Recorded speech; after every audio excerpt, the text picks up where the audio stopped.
Talvez você tenha notado, ou talvez não, mas há um cansaço estranho habitando sua mente. Não é o tipo de cansaço que o sono resolve, é outro, um esgotamento mais sutil, mais silencioso, como se a sua mente tivesse sido aberta, sem você perceber, como uma porta escancarada no meio da noite, e desde então qualquer pensamento entra, qualquer medo se instala, qualquer angústia do mundo vira sua, e você sente, mas não sabe de onde vem. Você sente a ansiedade de uma multidão, sente a pressão de um futuro que ainda nem chegou, sente até dores que não são suas, mas que agora vivem dentro de você. Isso acontece porque sua mente perdeu a tranca. E o mais perigoso é que ninguém nos ensina que é possível colocar essa tranca de volta. Ninguém nos mostra que blindar a mente é uma escolha, e que essa escolha não depende do mundo mudar, mas de você mudar sua relação com o mundo. Sêneca dizia: nenhum vento é favorável para quem não sabe a que porto se dirige. E é exatamente isso. Quando sua mente não está ancorada, ela é levada por qualquer notícia, por qualquer frase maldita, por qualquer olhar de julgamento, levada por dentro e arrastada por fora. Uma mente sem propósito não silencia. Ela se agita, se apega, se desespera, porque ela não sabe onde deve repousar. E é por isso que muitos vivem exaustos, sem fazer nada de verdade. Porque carregar o caos do mundo dentro de si, sem um filtro, sem uma muralha, sem um código de direção, isso consome tudo. A força, a fé, a presença, a capacidade de escolher. A mente sem blindagem é como um templo sem portas. Qualquer entidade entra, qualquer ruído se instala, qualquer sombra domina o altar. Mas há um caminho, há um processo. Blindar a mente não é mágica nem misticismo barato. É ciência, é espiritualidade prática, é filosofia milenar que entende o tempo do cérebro e o tempo da alma. Blindar a mente é reverter ciclos neurais que te mantêm refém. É reconfigurar seu campo eletromagnético para vibrar de dentro para fora e não de fora para dentro. É treinar sua energia para que ela não se curve à pressão invisível que tenta te moldar todos os dias. Epicteto nos lembra: não é o que acontece com você, mas como você reage que importa. Que essa reação, essa resposta, essa escolha começa num ponto que ninguém te mostra, no espaço entre o que chega até você e o que você deixa entrar, entre o que o mundo te oferece e o que você decide carregar. Esse vídeo não é mais um conteúdo de autoajuda com frases prontas. Ele é um chamado para o despertar de uma nova frequência. Vamos caminhar por 8 segredos estoicos, práticos, energéticos, mentais, que, se aplicados com verdade, com presença, com consistência, transformam sua mente de esponja emocional em guardiã da própria paz. Em apenas 19 dias, sem pressa, mas com intenção, você pode ativar um campo ao redor da sua mente. Um campo de discernimento, de silêncio interior, de resposta consciente. Não é invulnerabilidade, é clareza. Não é frieza, é sacralidade. Não é controle sobre tudo, é liberdade diante de tudo. Vamos começar.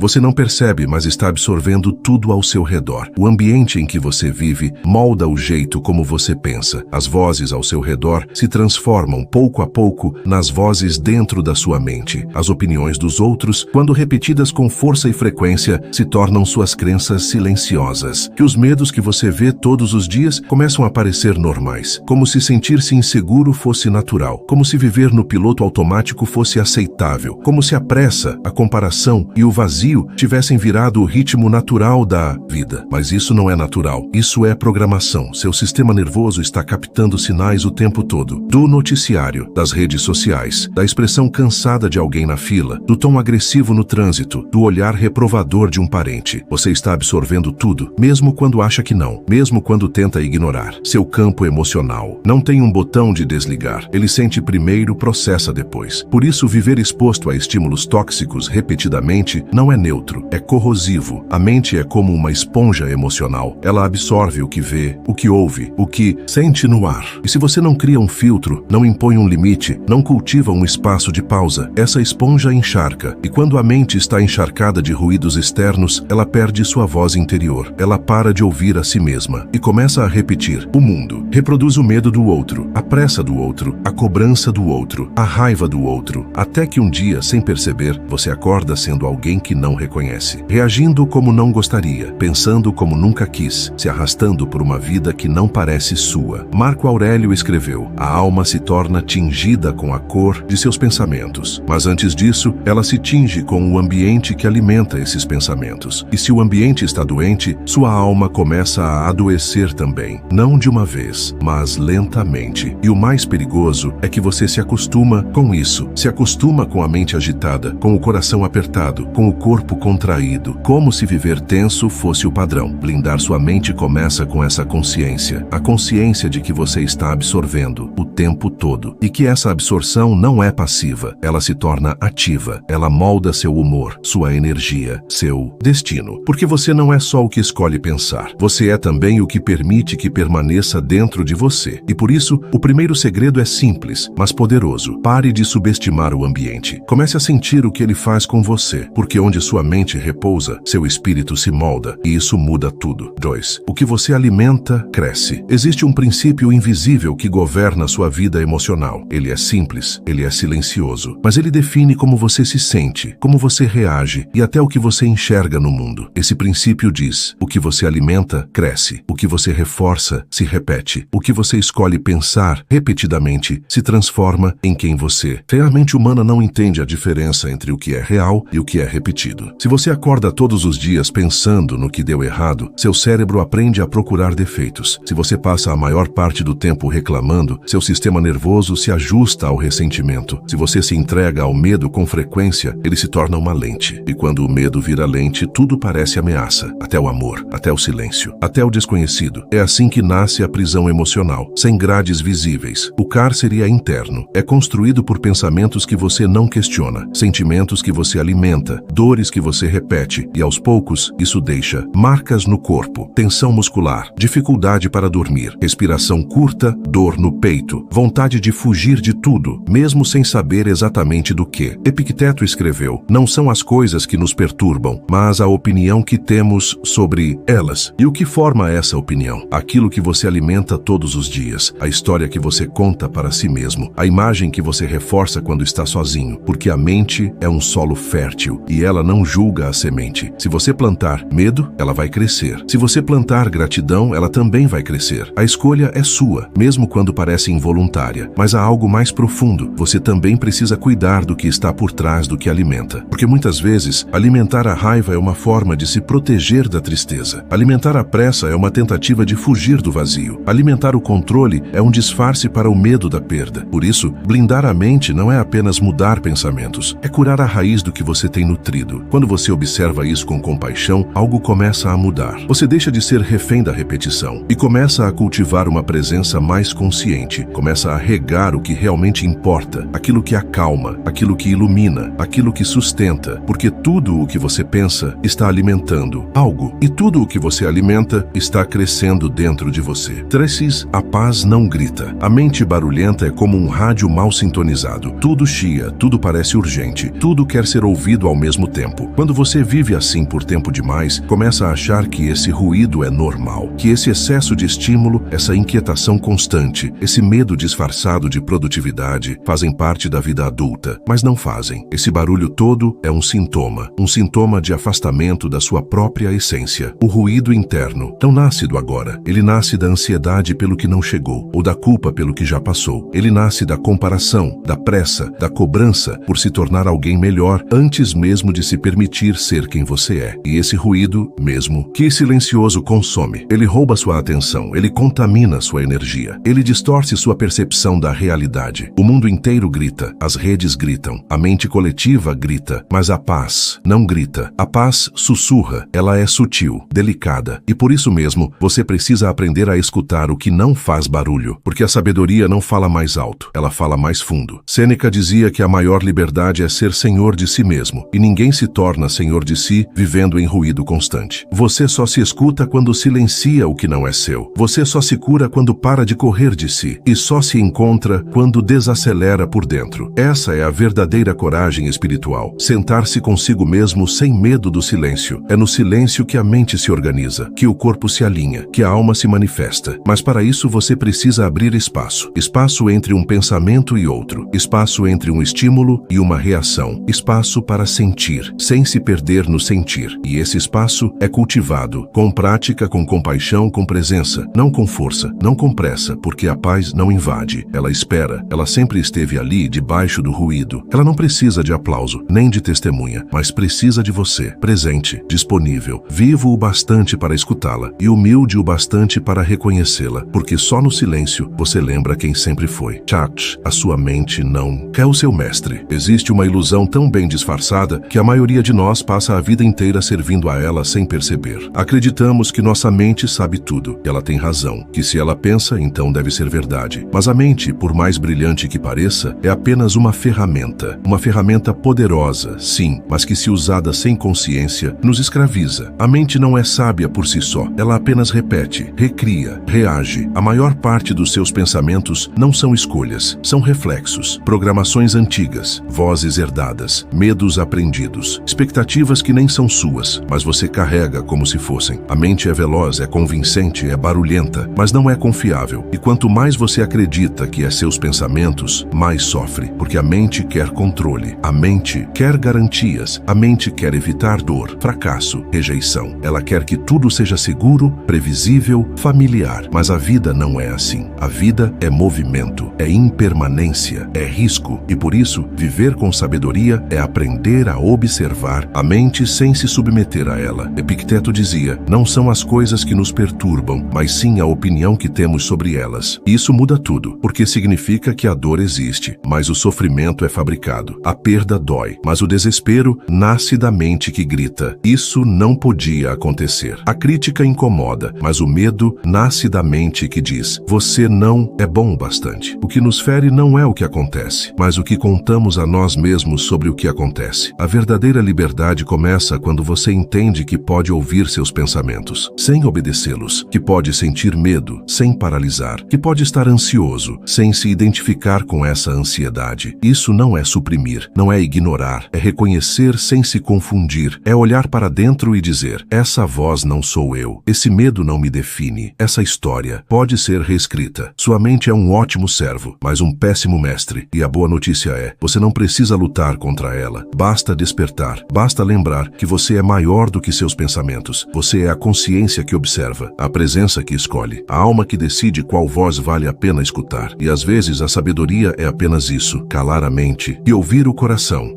O sofrimento é uma repetição. Poucas verdades são tão desconfortáveis e ao mesmo tempo tão libertadoras quanto essa. O sofrimento não é algo novo, ele é uma repetição, uma cicatriz antiga que insiste em se abrir nos mesmos lugares, com rostos diferentes, situações diferentes, palavras diferentes, mas a dor é sempre familiar. Você já reparou? Aquilo que mais te fere hoje te parece ecoar algo que já te feriu antes. O abandono que te paralisa agora lembra o abandono que você sentiu anos atrás. A rejeição de hoje desperta a mesma sensação de não pertencimento de quando você era criança. O medo de fracassar é o mesmo medo de não ser aceito. A mente chama de azar, de karma, de sina, mas no fundo é repetição. E por que repetimos o que nos machuca? Porque o inconsciente tenta resolver no presente o que não foi resolvido no passado. Ele cria cenários parecidos, atrações parecidas, conflitos parecidos, tudo para tentar inconscientemente mudar o final. Mas o final nunca muda, enquanto a consciência não muda. É por isso que tantas pessoas vivem os mesmos ciclos. Amam demais quem não as ama de volta, dão tudo e recebem migalhas. Se esforçam para serem vistas, mas continuam invisíveis. Não é azar, é um padrão emocional, um enredo interno que repete as mesmas falas, os mesmos papéis, o mesmo desfecho, como se fosse um roteiro antigo que a alma ainda não teve coragem de reescrever. O estoicismo não fala sobre curar feridas, fala sobre ver com clareza, ter coragem de olhar para o que dói sem fugir, porque só a consciência interrompe o ciclo, só a lucidez transforma o roteiro. Marco Aurélio dizia, se você está aflito por alguma coisa externa, a dor não se deve à coisa em si, mas à sua estimativa dela, e isso está em seu poder mudar. Não se trata de se culpar, nem de romantizar a dor, mas de perceber enquanto você não se torna consciente da origem do sofrimento, ele continuará se repetindo. Mudam as pessoas, mudam os lugares, mas a dor volta, porque ela não quer punição, ela quer libertação. E só há libertação quando, em vez de repetir, você se dá conta. Quando, pela primeira vez, você para, respira e escolhe um caminho novo. Sofrimento não é destino, é uma chance de despertar, de ressignificar, de encerrar o que já não precisa mais se repetir.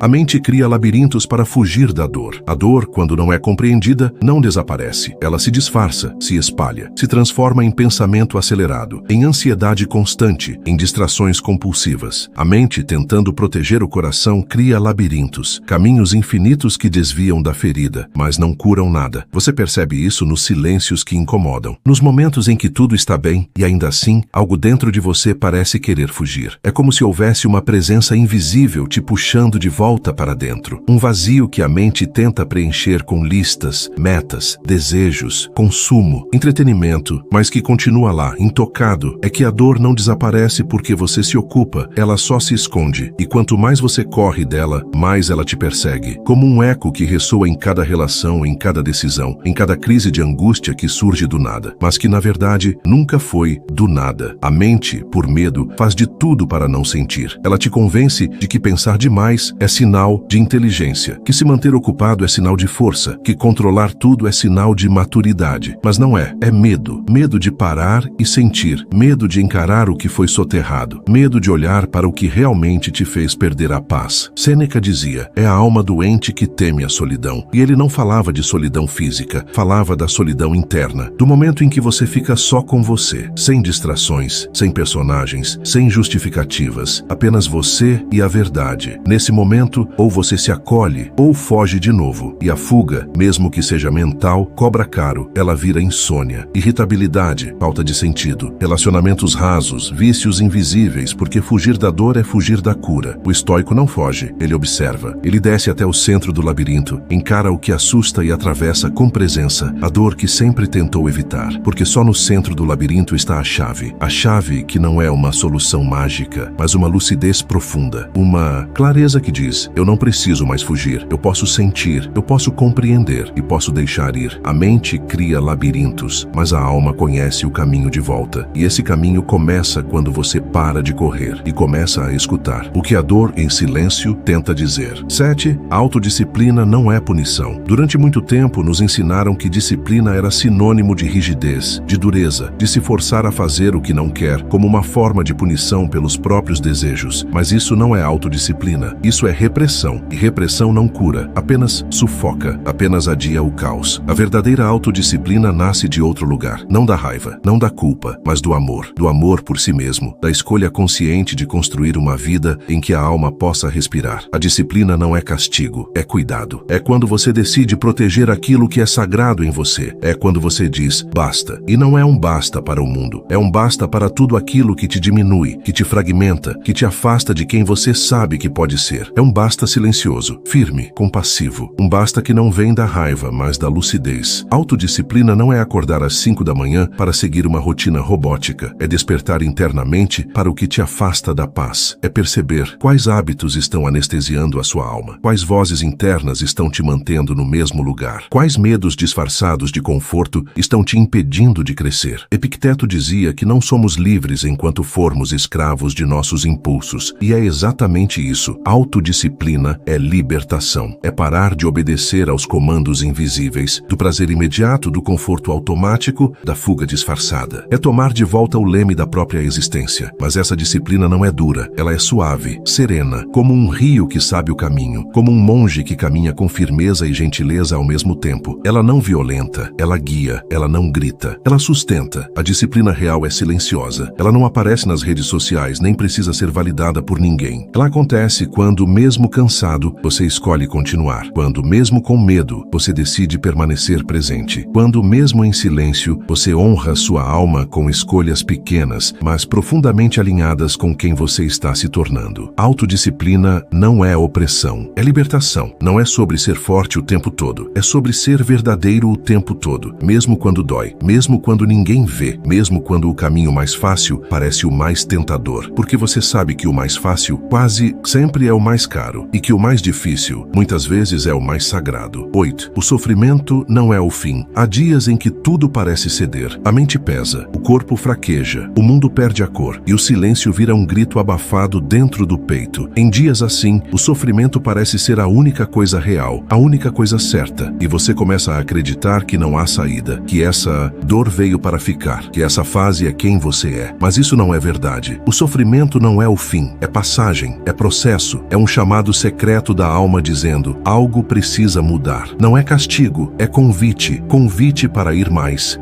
para ver aquilo que você vinha evitando, para reencontrar partes suas que foram esquecidas. Sofrer, às vezes, é a forma que a vida encontra de interromper o automático, de forçar uma pausa, de tirar as máscaras. O estoicismo nunca negou a dor, pelo contrário, ensinou a encará-la de frente, com dignidade, com presença, porque quando você resiste à dor, ela te aprisiona, mas quando você olha para ela com coragem, ela se transforma, e muitas vezes te transforma junto. Neurociência confirma o que os antigos já sabiam. O cérebro muda, a mente se refaz, os caminhos neurais se reconstroem. Mas esse processo exige exposição, exige enfrentamento e, acima de tudo, exige paciência. Nenhuma tempestade dura para sempre. Nenhuma ferida continua sangrando para sempre. Há uma inteligência silenciosa por trás de cada colapso. E se você estiver disposto a escutar, há um ensinamento ali. O sofrimento te quebra, mas não é para te destruir. É para abrir espaço, para que entre algo novo, algo mais verdadeiro, algo mais seu. Porque muitas vezes é só depois da dor que conseguimos tocar a verdade com as mãos. É só depois da dor que a alma começa a falar mais alto que o ego. O sofrimento não define quem você é. Ele apenas revela aquilo que estava escondido. E se você tiver coragem de atravessar, sem se apressar, sem se culpar, sem se entorpecer, você sairá diferente, mais inteiro, mais presente, mais sereno. Você não é a dor que sente. Você é a consciência que observa, a alma que permanece, a luz que resiste. E ela, por mais tênue que pareça, nunca se apaga. No fim, não se trata de força, nem de ser imune ao caos. Se trata de presença, de consciência, de lembrar, mesmo quando tudo à sua volta grita o contrário, que dentro de você há algo que não quebra, não cede, não desiste. Esses 8 segredos estoicos não são mandamentos, não são fórmulas, são lembretes, lembretes de uma sabedoria que já mora aí dentro, silenciosa, esquecida, mas viva. Você não está aqui por acaso. Você não sobreviveu aos dias escuros por acidente. Há algo em você, talvez cansado, talvez ferido, mas ainda assim inteiro. E esse algo carrega a potência de uma alma que veio ao mundo para despertar. Blindar a mente não é fechar o coração. É aprender a se proteger sem se endurecer. É saber colocar limites sem perder a ternura. É permitir que a dor passe, mas não permaneça. É viver com profundidade sem afundar. Você não precisa correr, nem provar nada. A jornada não exige pressa, só presença, só coragem para continuar, mesmo quando a esperança parece fraca. Só entrega para confiar que há sentido, mesmo nos pedaços que ainda não se encaixam. O estoicismo não veio te tornar impenetrável. Veio te lembrar da sua liberdade, do seu poder de escolha, da sua capacidade de permanecer calmo no meio do vendaval. E mais do que isso, da sua capacidade de amar mesmo em meio às perdas, de sorrir mesmo com cicatrizes, de seguir mesmo com medo. Talvez a vida nunca fique fácil, mas você pode ficar mais forte, mais leve, mais consciente e, acima de tudo, mais vivo. Porque no fim das contas não é sobre controlar o que acontece, é sobre não esquecer quem você é enquanto tudo acontece.